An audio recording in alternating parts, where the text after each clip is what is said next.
This one's a little complicated. Why? Because the first one I ever had was the... Actually, no, it wasn't the pink grapefruit. I think it was the orangey one. Then I went to the pink grapefruit. So, of course, the pink grapefruit usually is pink. What's in here is actually...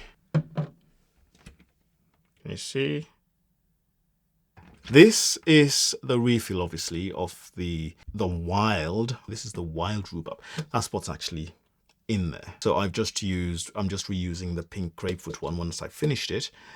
And I found that I prefer the wild rhubarb one much more than the pink grapefruit, which is why it's not pink, it's clear like that one. I've just been buying, I think this is since I started buying these refill ones, this is my third bottle. Someone gave me this one.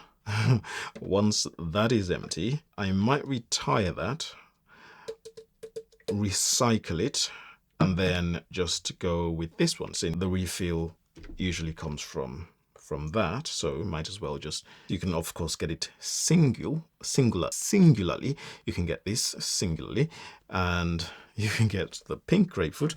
What will be in there will be pink, not the wild rhubarb that's in there right now. I finished the pink grapefruit one, and then once that is done, you can get the refill, so you can keep reusing these guys over and over and over. As you can see, I've used that a long time. I've been just refilling it with this guy. It's just so good. Whenever I go into the kitchen, I just want to spray the surfaces just to have that scent.